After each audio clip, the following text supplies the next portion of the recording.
Nos acompaña Ali Daniels, él es director de la ONG Acceso a la Justicia, además de profesor universitario, abogado constitucionalista. Y hay varios temas que están, por decirlo de esta forma, en la agenda. Yo diría, Ali, y gracias por estar con nosotros y acompañarnos en esta primera emisión del Noticiero de Televen, que uno de los temas de mayor jerarquía es el reciente informe que presentó la alta comisionada para los derechos humanos de Naciones Unidas, la señora Michelle Bachelet, que sigue generando y reverberando y provocando múltiples comentarios, a favor o en contra. Un poquito para recapitular los hechos, tu impresión general sobre lo que fue el informe y lo que puede pasar de ahora en adelante.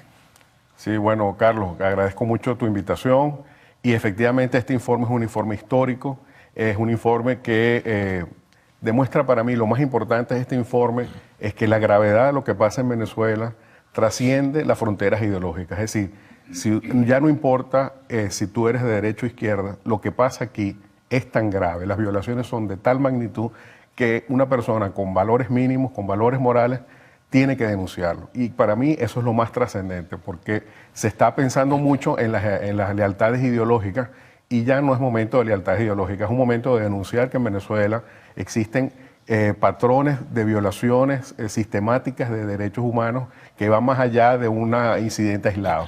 Se dividen las opiniones en los dos sectores que están en conflicto, en contradicción permanente, que es el gobierno y la oposición.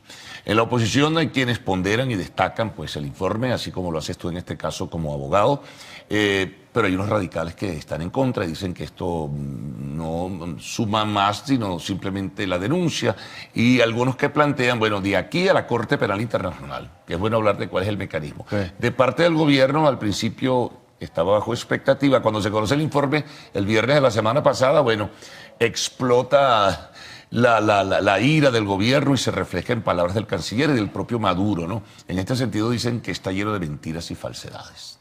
Sí, efectivamente. No es fácil entender o darle lectura e interpretación particular a ese informe. Exactamente. En un país que se intenta presentar como polarizado, efectivamente se divide en este tipo de opiniones, pero lo primero que tenemos que decir es que la señora Bachelet no vino aquí con un mandato de desconocer o reconocer gobierno.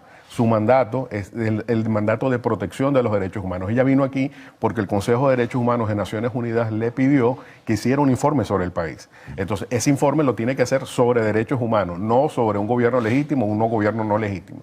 Adicionalmente, eso es otra instancia. Sí, eso es otro nivel. Adicionalmente a eso, el tema está en que la señora Bachelet además tiene digamos, una exposición mediática mucho mayor que el anterior comisionado y por eso, además de que vino para el país, el informe ha tenido más repercusión. Sí, sí. Entonces, eso es lo que también le generó al gobierno una cierta expectativa de que como justamente esta señora viene de la izquierda chilena, pues podía ser un informe un poquito más complaciente.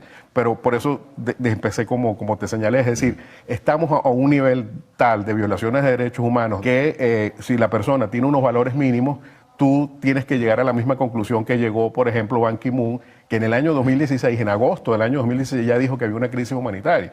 Y nadie está señalando a Ban Ki-moon de que es un vendido al imperio o es un político con tendencias hacia una u otra manera de pensar. Entonces, yo lo digo esto porque el hecho de que se le haya criticado tanto derecha e izquierda, te está diciendo que justamente no se comprende cuál es la razón de su visita al país. Su visita al país, como digo, era establecer los parámetros del cumplimiento o no de los derechos humanos. Y lamentablemente, porque a mí eso no me alegra, sí, lo que descubrió es la verdad. La realidad es que en Venezuela, tristemente, se tortura, hay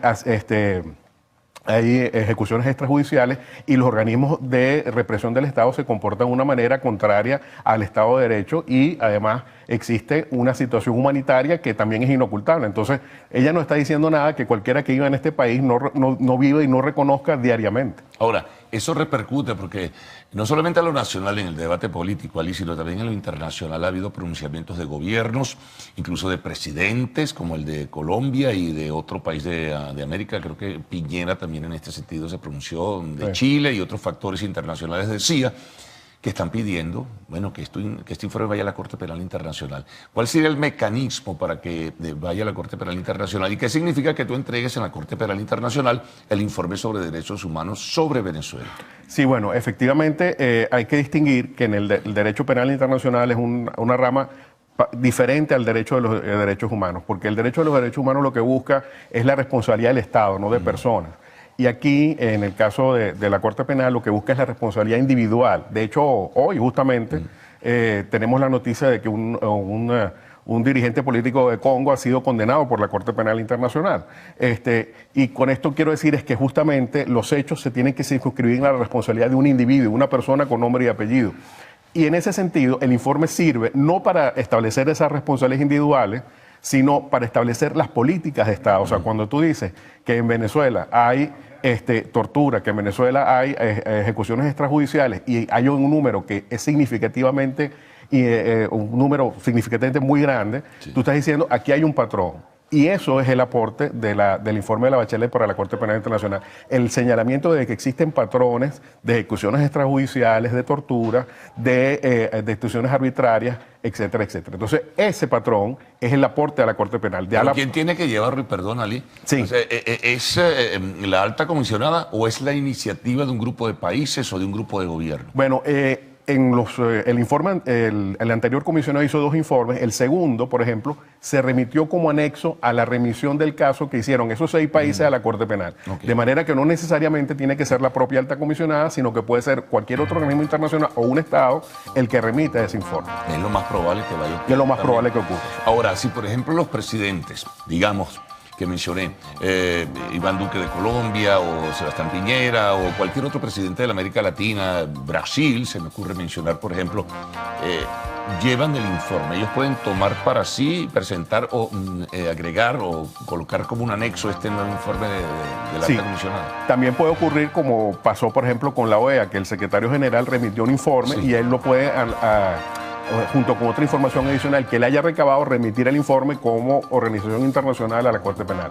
Es decir, no necesariamente tiene que ser solo, puede ser acompañado con otros recaudos que los estados quieran enviar. Bueno, vamos a hacer una pausa, Ali, y regresaremos enseguida. Conversamos con Ali Daniels, quien es integrante, director de la ONG Acceso a la Justicia.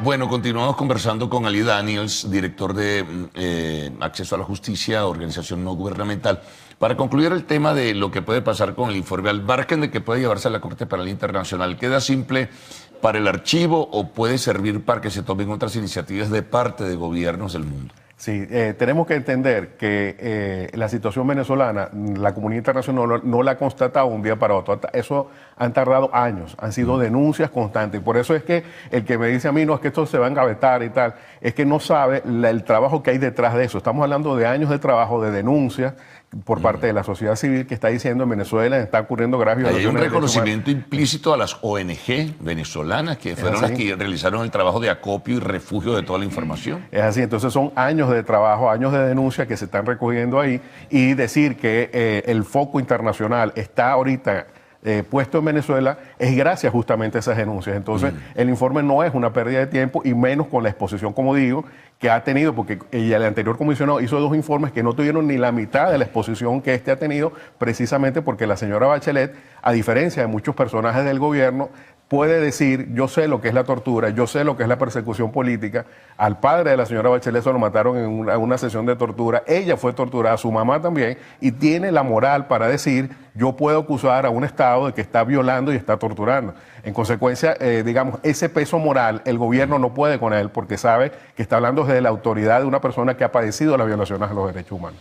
Mira, aprovecho la ocasión para no salirme de este tema, que creo que lo hemos evaluado en términos generales pues, de manera apreciable. Por allí en camino está, es un tema jurídico que tiene que ver con el Tratado Interamericano de Asistencia Recíproca, ¿no?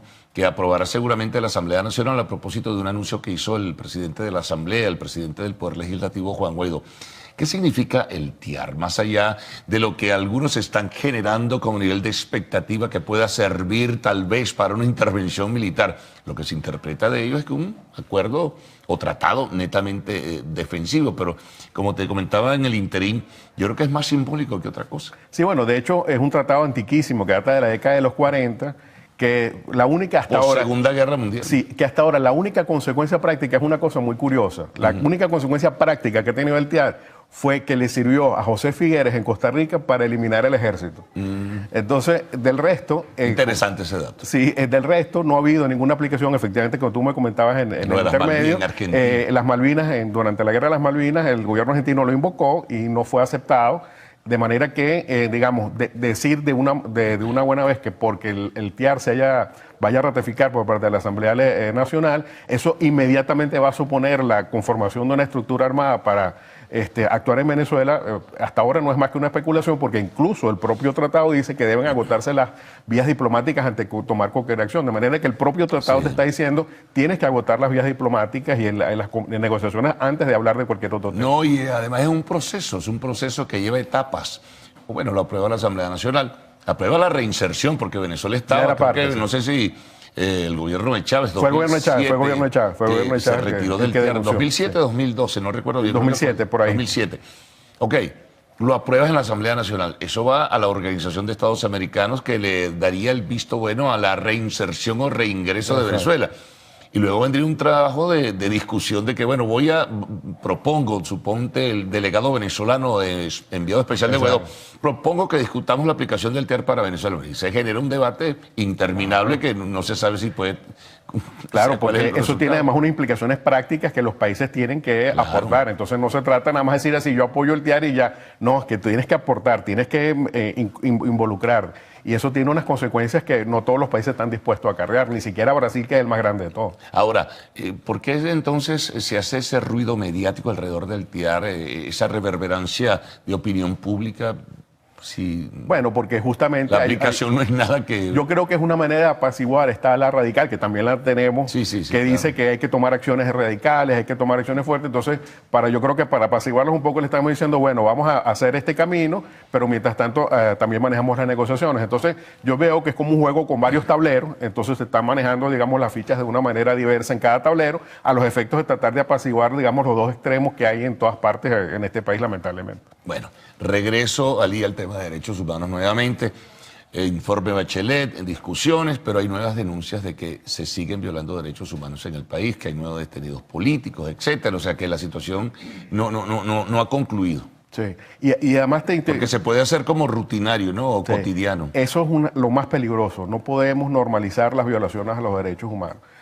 No podemos normalizar el hecho de que en Venezuela se esté torturando. Y cuando digo esto, lo digo con toda responsabilidad, en el sentido de que yo utilizo un informe que presentó Provea, donde destaca que hubo, del año 13 al año 2018, hubo 488 casos de tortura.